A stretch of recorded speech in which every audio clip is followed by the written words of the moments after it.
Okay. All right, ladies and gentlemen, like I said, tonight we have royalty for you. This brother here, ladies and gentlemen, is the epitome of what an actor is and should be. Let me tell you something. By way of Chicago, he has over 120 completed credits on IMDb. He has been in part of some of the most iconic movies that you've seen. You've seen The Five Heartbeats. You've seen Ray. You've seen the Matrix movie.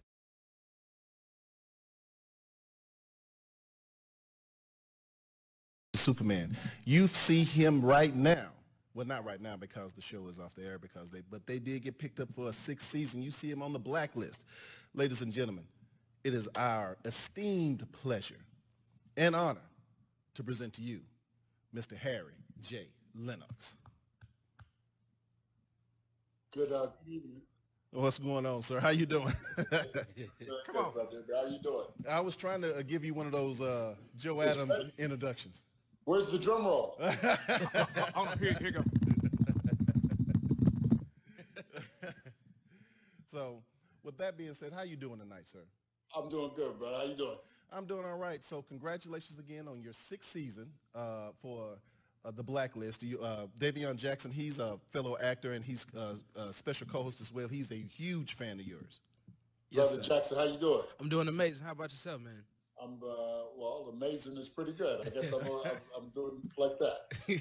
Man, I just want to let you know I love your show Blacklist, man. It's addicting, man. Like really, and your character is crazy good. It's phenomenal. I'd really enjoy your work, man. Thank you very much. I appreciate that. It's been quite a journey. 6 years of this show. We're going to start up in January this year, January 2019, but this is season number 6. This is the longest job I've ever had. That's a good thing, right? And I'm grateful for it. Yes, sir. Well, that was one of my questions. I just wanted to, because you've done so much and you've accomplished so much, what does it mean for you to have something, because, that's Scandal, that's the longevity of it? Well, I think I'm going to be 54 years old pretty soon, and in November, and all of my life, since the time I'm about 15, 16 years old, I wanted to do this for a living, and for a little while, I thought I might be a priest. I thought I might be a lot of things. I taught school in Chicago for a while, but all the while, even when I was studying theology, even when I was teaching school, there was something about this profession, something about being somebody other than Harry Lennix that appealed to me, something that it's almost like a magician's trick. You get to live in somebody else's body, walk around in their clothes, say right. Their lines, use all of the skills at your possession, which are actually very few. For an actor, really the only 2 tools that you have is your voice and your body. But then there are people who put things on top of that. They put costumes on, they put makeup on, they put words in your mouth. They do all of these things, which it becomes an act of illusion. And I like to think about acting as a kind of theory and a kind of science, a kind of a philosophy, rather than just a craft, some sort of thing that happens with only talent or the gift that has been bestowed upon you by God. But I think that acting can be learned. Right. And I spent, the last 40 years or so trying to learn what the tools of the trade are, what the secrets are. But I do believe that they can be learned. I think anybody can be taught to do it. So you've been in the business, like you said, for over 30 plus years. Who are and were some of your biggest influences? I think when I first started off, my big influences were really a bunch of dead English guys, people like Laurence Olivier and Richard Burton and Peter O'Toole and Alec Guinness, John Gielgud. And then as I started learning all that classical stuff, like early in my career, the Shakespeare, all of that stuff, I discovered that there were other amazing actors, people like Sidney Poitier, Right, and Ivan right. Dixon, people like Marlon Brando, people like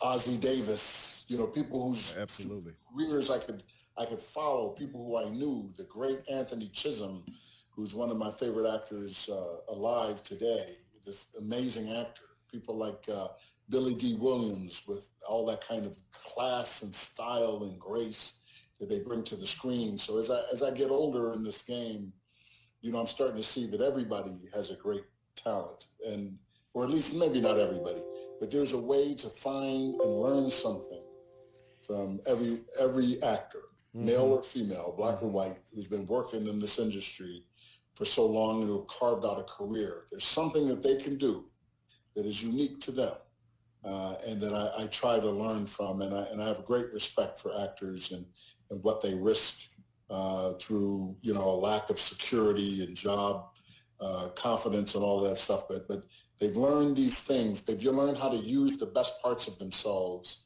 to entertain people and to make life a little bit more livable. Second question, sir.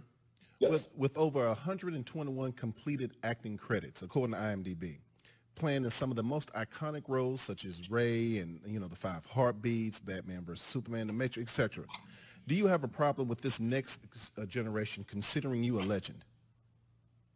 No, I think there's a lot of talent out here. I think I remember Jack Lemmon said something about the actors that were coming up. This is an interview he maybe did in the 80s or 90s. And he said, all of these guys today, they're better than we were, and I remember looking at people like, even people like Pete Sampras, the tennis player, who said, these tennis players are better than we ever thought we were. We like to look in nostalgia and to think that that you just don't do it this way anymore. But I think we all stand on the shoulders of giants, and I think we learn from our predecessors, how to do this craft.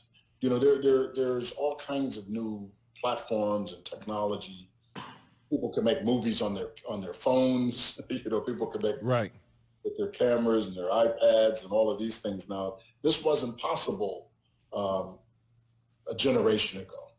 And so now, to some extent, everybody's on camera all the time. And I think that, if you look at a 3-year-old who's able to work a computer better than the 60-year-old, I think it just tells us that the game is always changing, and these developments that are happening technologically and all of that, and that people are better conditioned. So that is to say, I believe that there's an enormous amount of talent out there today. I look at the work of young actors and, that are working in the industry, people like Michael B. Jordan, who does great work. He does. Yeah, he's a really talented actor. I'm a fan of his. Ryan Gosling, people like that. There's a lot of excellent talent out here. And so I'm very confident. The sister, I can't remember her name. It's a shame, but I can't remember her name. But she was in Black Panther. She played T'Challa's sister. Oh, yeah. Latita. Is it Latita Wright? Mm-hmm. Yeah, Latita Wright. Yeah. You look at somebody that has that kind of skill that young. She's one of very many. But I know that we're in good hands, and that as the art develops, as the means of production, and as we get more cracks at the bat, more opportunities to show what we can do, I think that the future looks very, very bright for us, and that includes Brother Jackson sitting next to you. Well, hold on, sir, because Right. let's Here comes the jealousy. Yeah, that's right. Because the next question is personal to me, because me and Mr. Jackson we both have directed our first films. He's in the process of filming now, which he allowed me to be part of his project, and we just wrapped a full-length independent feature film where he's part of my project. So if you have any advice for the next generation of African-American movie makers, actresses, or actors, what would be your advice to them? Well, first of all, congratulations. If you got something, you wrote something and it got finished, or you even thought of an idea and you got shot it, and you pulled together your resources to make that happen, that puts you in a very, very small, slim percentile of people that can think of something and make it happen. So congratulations, sir. Thank you, sir. And when the trailer comes out, we will both send your representatives a link so you can check it out. Yes, sir. I look forward to seeing it. I really do. So that's A. I think the B is that, we've got a lot of movies out here, a lot of young, talented people across the spectrum are now able, because things are much less expensive than they used to be, say, 20 years ago, what we're talking about, where you can make, for pennies on the dollar, pretty good entertainment. And if you buy the programs or you hire the person that's fresh out of Savannah College of Art and Design or Columbia College, and they know how to use this equipment to edit your movie and color correct it, mix it into 5.1 or whatever, then we're in pretty good shape. So I know that it's a matter right now that we can get the content out there. The real question becomes distribution. Absolutely.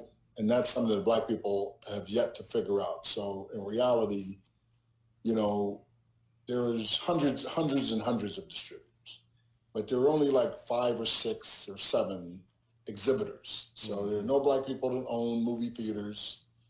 At least no chain of them like AMC or Regal or Cineplex Odeon or those other things. And most of the Black distribution companies are sort of holding companies or are held by other companies. So we need to figure out a way to have a network. Absolutely. Where this material, without having to get the approval of white people or others who do not understand our culture, our society, all of that, we still have to get the approval of people other than ourselves, even after you've done all of the hard work, all the heavy lifting of getting the movie made, paying for it and paying the actors. We still have to go hand in hand as Black filmmakers, people of color, who are trying to get our images out there, which are very, very valuable and which are very lucrative, and people make billions of dollars. Billions of dollars. Right. But we need, as a people, and this is nobody's fault but ours, we need as a people to figure out a way to control the means of distribution and exhibition that are out there. And I know it can be done. It's been done before. John H. Johnson started a magazine called Jet and Ebony. Right. Barry Gordy started Motown before somebody took it over. Robert Johnson started BET before Viacom bought it. We need to establish, develop, and own the means of distribution. It's no longer a matter of production, but we need to own the means of distribution. You look at something like OWN, Oprah Winfrey Network. Right.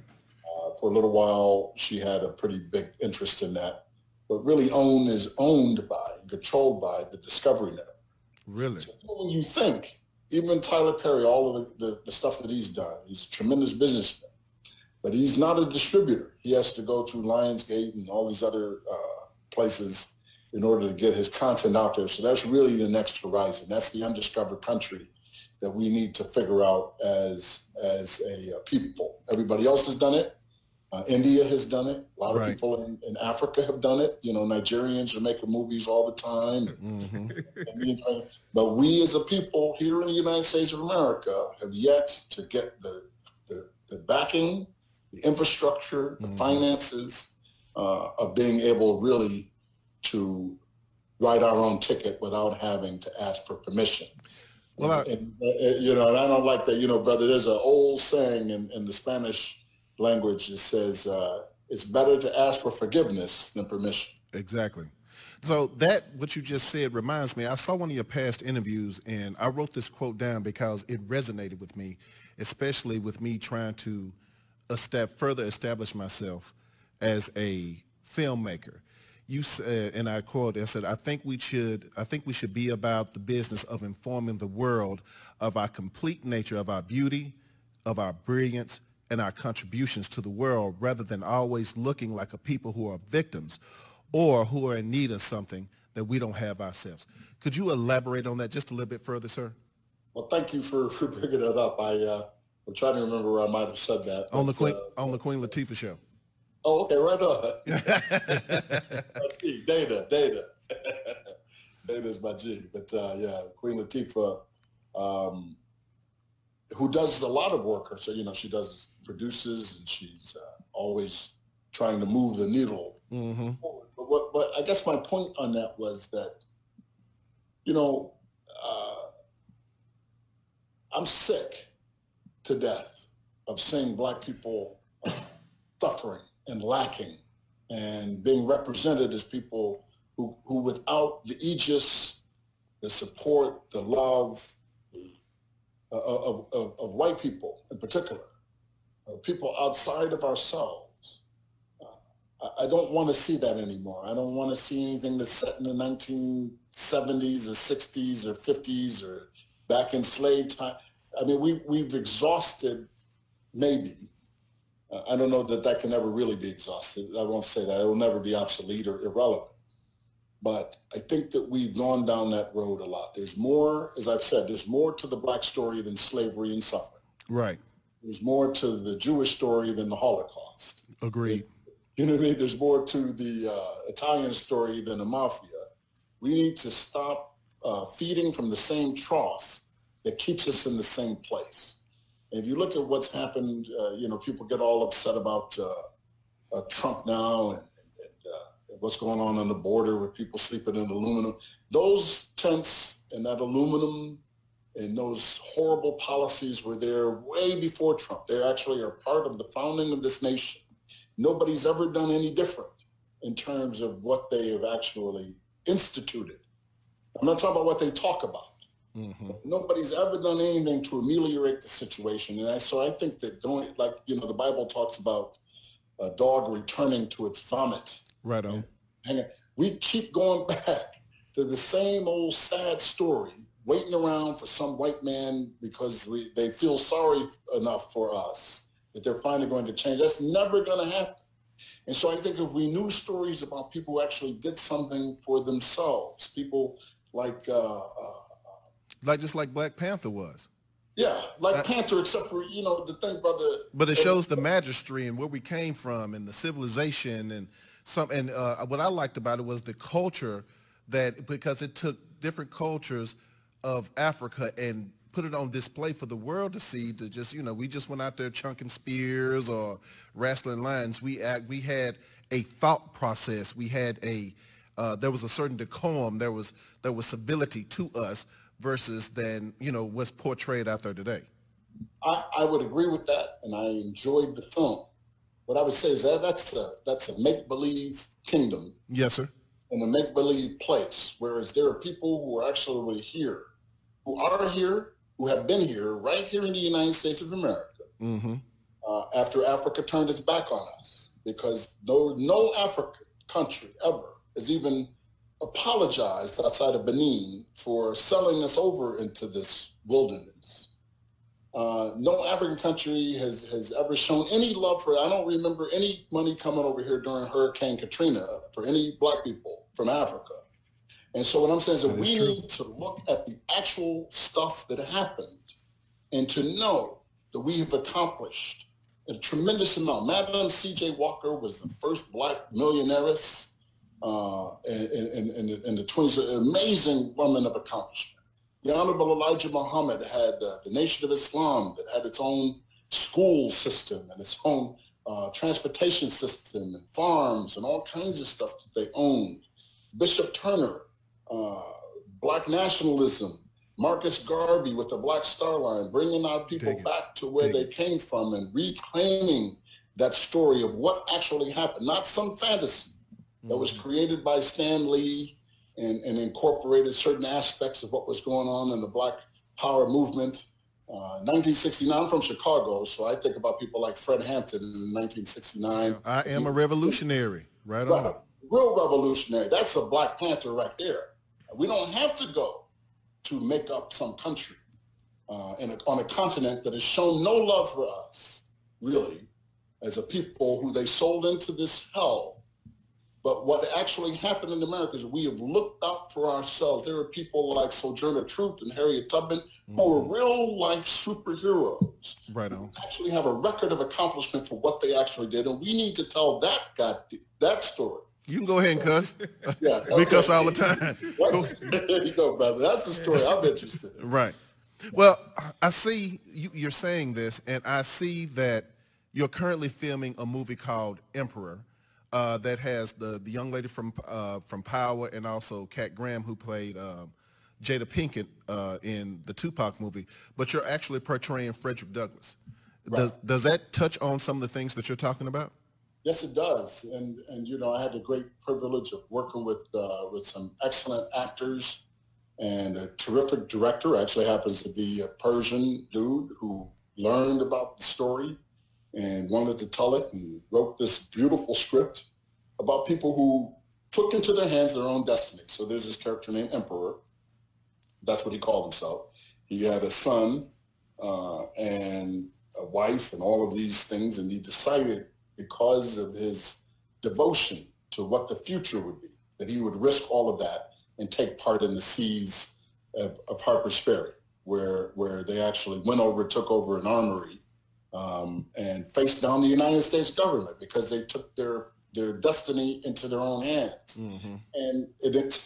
And you know, unfortunately, we're not telling the story. It takes an Iranian guy that has the nerve to tell that story. So I like what Brother Nate Parker was doing when he tried to put out, before all of that terrible stuff came down on him, with the Birth of a Nation, rewriting the narrative, right, of Black people in real life. Not some Marvel fantasy. God bless it. I'm all for Black Panther. It helps and does not hurt. Mm-hmm. Black Panther makes us see what's possible. It makes us understand that we too have a place in the universe of Marvel and what is wonderful and fantastical. We need fantasy. We need make-believe. We need history. We need all of it. It's a complex problem that we have here, and it's going to take us working on every level of production in order to solve it. And so we don't have the answer yet, but I do know that that there's a lot of talk that's happening around now that I'm very excited by. I feel it percolating. Something is up underneath it. Right on. And I think we are in a position to actually make some things happen. So that being said, sir, we had one of your castmates on the show a while back, Brother Hawthorne James, and I asked him the same question about what advice would he give, you know, up-and-coming actors or film directors and everything like that. And he told me to establish a line. He said it's a line that he will not, he said he's missed out on, you know, money because he won't say the N-word on camera, nor will you ever catch him in a dress. For you, sir, what is your line? Well, those two things are part of it. I don't know. I might have said the N-word on camera. I'm not sure. I might have said it, but I can't remember saying it. I think it all depends on context. And I think even the appearing in a dress is, you know, there's a context in which when you are dimensionalizing and making people more recognizable and human, and, you know, where any of it can be justified. Mm-hmm. So I'm not going to, you know, I don't have any blanket statements of that nature, but I do believe that we need to insist. My line is that I won't do anything that will further worsen the situation. You know, if you take an oath to become a doctor, you take the Hippocratic oath. Right on. And the first thing in that is first, do no harm. Mm-hmm. So whether or not you can help remains to be seen. But the first thing is you can do no further harm to the patient, the person who is sick. Right. And as a people, for 400 years in this place of America, we have been done a great harm and we're sick. You see it when 61 people in Chicago on one weekend in the summer get shot and 20 people get killed. And all, you see this self-hate. You see this lack of respect for the beauty that are our beautiful Black women, sisters, mothers, daughters. You see a lack of respect that we contribute to, by the way. Right. To make a buck. And so that's adding fuel to the fire. That's doing further harm. So my first principle is to do no harm. And as an artist, I consider that my job really is to bring light and to bring understanding and to bring beauty to the human condition. Mm-hmm. And there's no situation on earth where anybody's going to look at me on a movie screen or on a stage and see anything other than a black man. And so whether or not I'm acting my heart out and learn how to speak white and walk white and talk, the first thing they're going to see is that they're going to see a black dude, and they're going to wonder, well, what is this person doing within this framework that I'm looking at? And my chief goal, the thing I won't cross, the line I won't cross, is I'm not going to make it worse for the people that anybody in that audience is going to encounter after they've seen what I have contributed artistically. So that's really my line, and I think that there's enough room for all kinds of entertainment. This is a long way. I used to have a lot of closed-minded ideas about what was appropriate, what I would and wouldn't do, who is a great artist and a great actor, and all of that. And I still have my opinions about those things. But I think my heart has been opened and my mind has been opened and conditioned now to know that I don't have all the answers, and that I don't want to live in a world where it's just like I would have it be.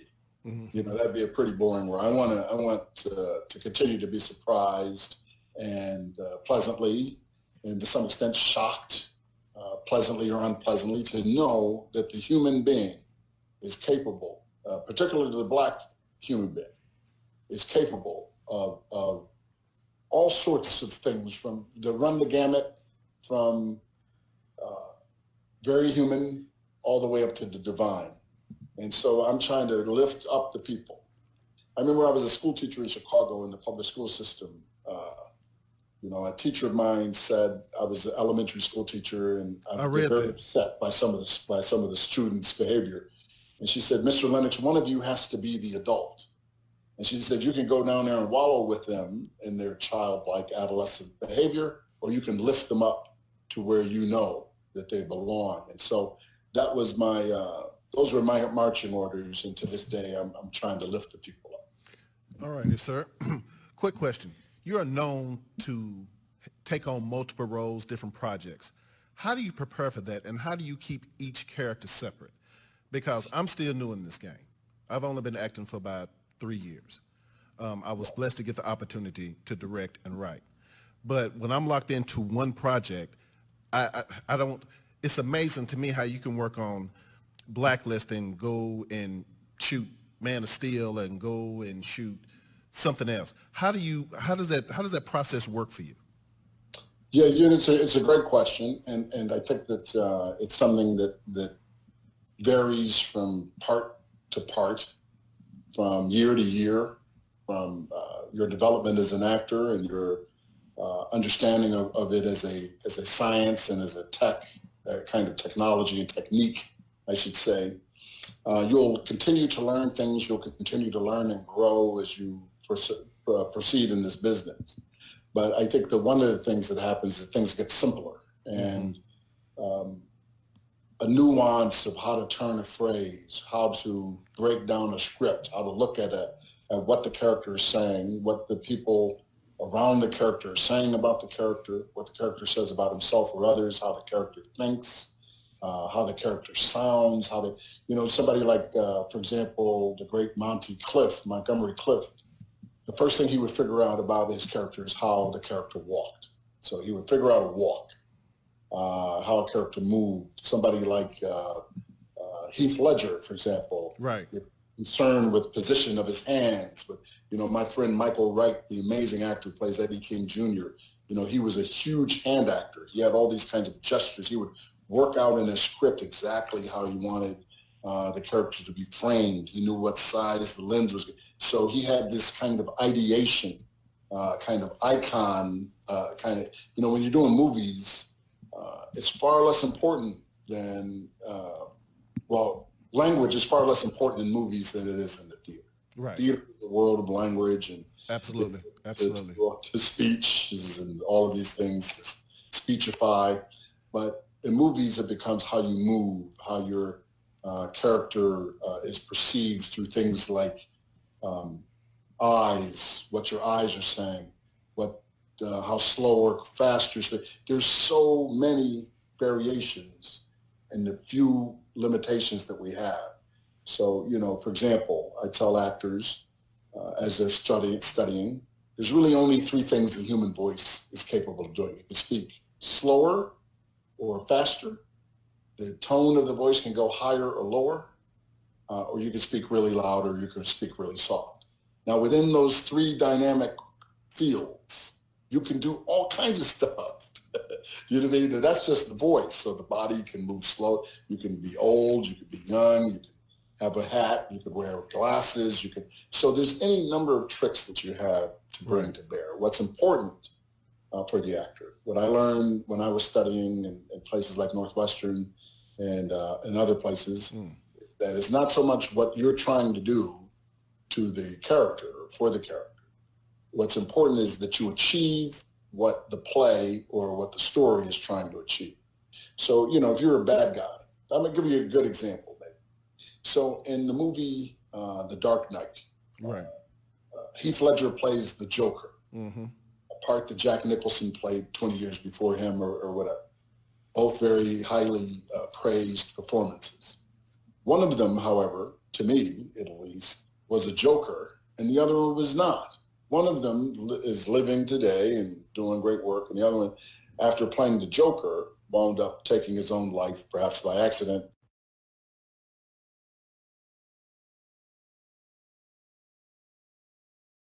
Approach. Maybe there was something about the approach. You're playing the Joker, and your job is to find all kinds of horrible glee or humor or amusement from the suffering of other people. You're still having a good time watching other people suffer. So you're a sociopath for whom emotional attachment is not relevant. And so there was a disconnect, perhaps, in the performance or in the approach to the performance. Performance is a great performance. He's a tremendous actor. He's going to go down in history as maybe the greatest Joker of all time. However, clearly the actor playing the part, something went wrong. Absolutely. And so really, when we have to find out as actors, as technicians, as scientists, how to do our work without doing lasting damage to ourselves and our psyche. So, sir, we got one more question. Mr. Davion Jackson's going to wrap it up, but I need two favors from you, sir. Yes. First off, sir, I need you to come back because I have a slew of questions that we couldn't even get to. I want to talk to you about, I see you got Canal Street coming out. I see you got Revival coming out. I want to talk more about, the definition of black entertainment as it relates to black culture. So, sir, can I get another interview with you at another point in time? I'd be delighted.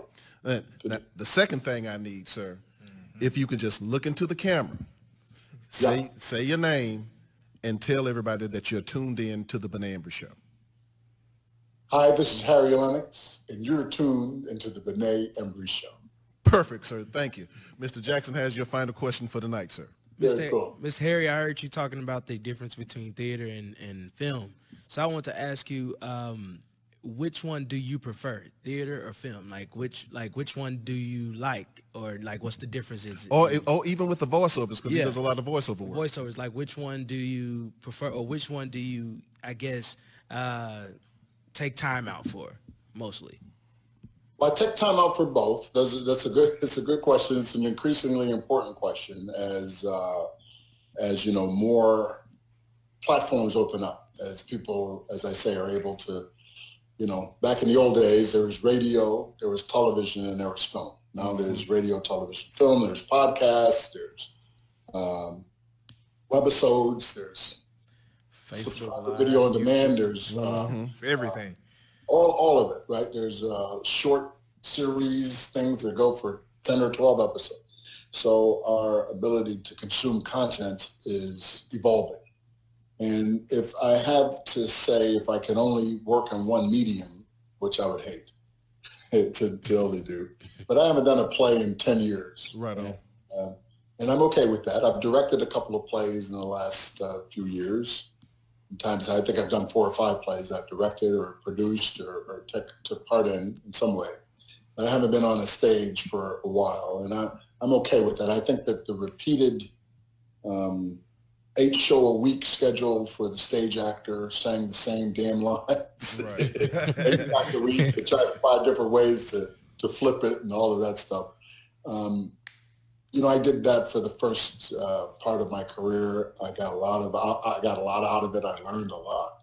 But just in terms of what I like, I think that being able to do different words over the course of a year rather than doing the same performance 400 times in a year, I think is far more preferable. So I would say that depending on the level of the scripts and all that, it depends. But I think my favorite stuff right now is television, because you get to live with a character for a long time. You get to evolve that character as you evolve.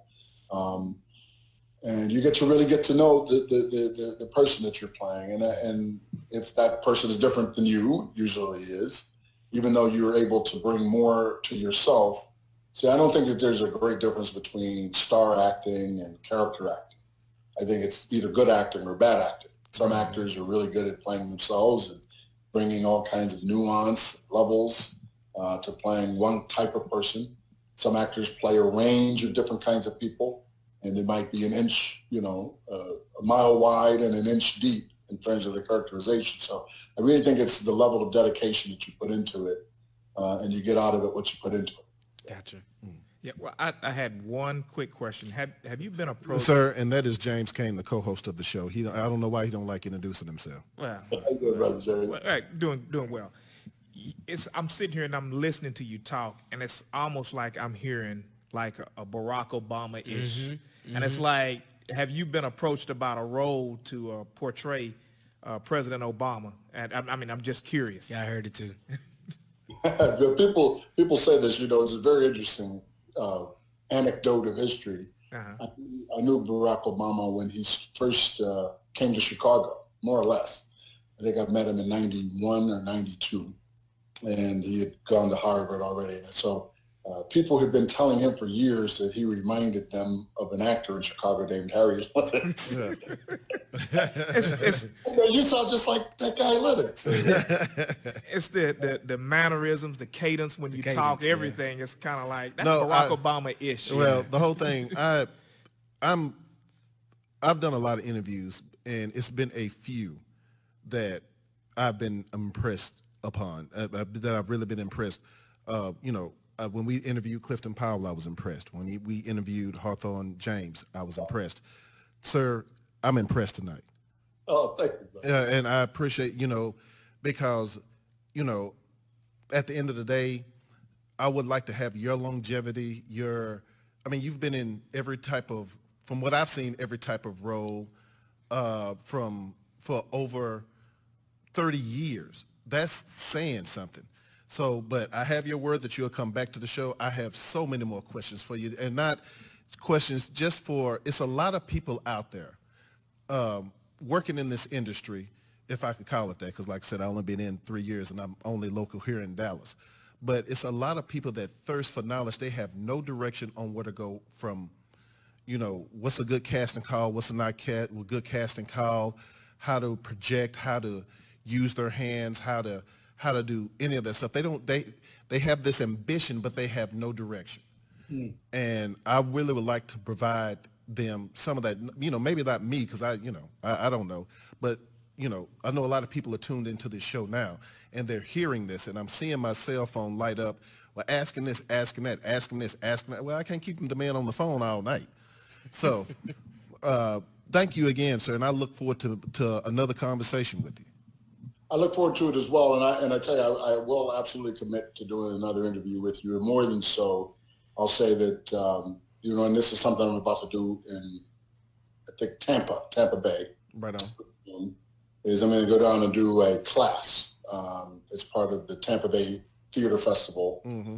And I'd be happy. I have goddaughters there in Fort Worth, in that area. And my wife has family down there in Dallas. But maybe some weekend, some Saturday, you can get together some people, and I'll be there all day, and I'll ask as many questions as they want to have. We work through some scenes, do some workshop type thing, and you know, and I think that I can make it pretty plain that acting is a skill and it can be learned, and you know, certain aspects of it, you know, you might be born with, but you know, I can guarantee you, if you played, you know, Twinkle Twinkle Little Star every day for an hour, at the end of a week, you'd be pretty good at it. If at the end of 5 years, if you did it every day, you could play it 6 ways a Sunday. So I think that acting is the same way. It's really a matter of repetition and learning how to decode language and how to decode and all of the other skills,